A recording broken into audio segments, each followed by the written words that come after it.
Le savon détruit tous les microbes. Quand tu te laves les mains avec du savon, tu penses probablement que tu te bats contre les microbes. Mais en fait, le savon est un tensioactif. Il aide simplement les microbes à se détacher de tes mains. Les germes restent en vie et se déplacent dans tes tuyaux avec le débit de l'eau. Alors si ton objectif est de détruire les germes, mieux vaut utiliser un gel désinfectant pour les mains. D'ailleurs, si tous les membres de ta famille se lavent les mains avec un seul pain de savon, ce n'est pas aussi sain que cela peut paraître. Si ton savon reste toujours humide, il devient un excellent terrain de reproduction pour de nombreuses bactéries nocives. L'utilisation de savon liquide est donc une option plus saine. Partager une brosse à dents est romantique. Faux! Ne laisse personne utiliser ta brosse à dents, même s'il s'agit de ton âme sœur. Les gencives du propriétaire de la brosse peuvent être malsaines, par exemple, ce qui signifie que toutes les bactéries et tous les virus resteront sur la brosse. Lorsque vous partagez une brosse, toutes ces substances toxiques voyagent d'une bouche à l'autre.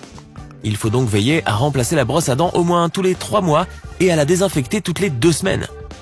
La désinfection peut se faire de différentes manières. Ébullition, ultraviolet, nettoyage avec un bain de bouche antiseptique ou peroxyde d'hydrogène. Ranger correctement la brosse à dents est en fait une partie importante de l'hygiène bucco-dentaire.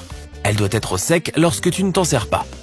Les poils ne doivent pas entrer en contact avec des sources de saleté.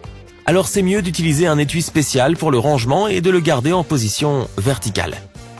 Assure-toi que l'étui soit bien ventilé. Une quantité suffisante d'oxygène empêchera les germes de s'accumuler sur les poils. Et ne garde pas ta brosse à dents près des toilettes. Dois-je vraiment expliquer pourquoi ? Utiliser une douche au lieu des toilettes est inoffensif. Se soulager sous la douche peut sembler être une habitude naturelle. Certains diraient même que c'est un geste écologique et économique. Toutefois, ton cerveau pourrait apprendre à associer toute eau qui coule à l'appel de la nature. Et chaque fois que tu entendras de l'eau, ce lien pourrait te donner envie d'uriner. Cette réaction peut donc provoquer des situations inconfortables dans ta vie sociale. Alors si tu as remarqué une telle réaction chez toi, tu peux vouloir rompre cette habitude et, à terme, ton cerveau se débarrassera de cette association. Tous les papiers toilettes sont sûrs. Au Moyen-Âge, les gens utilisaient de la mousse et des feuilles comme papier toilette. Aujourd'hui, le marché mondial résout ce problème en offrant une variété colorée de papier doux et parfumé. Une personne moyenne utilise environ 57 feuilles de papier par jour. Mais peu de gens se demandent de quoi il est fait. Des études ont prouvé que les produits chimiques contenus dans les papiers hygiéniques à parfum synthétique peuvent provoquer des irritations.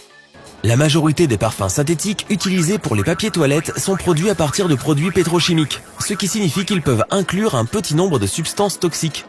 Mais ces substances peuvent tout de même pénétrer à travers notre peau et passer dans le sang.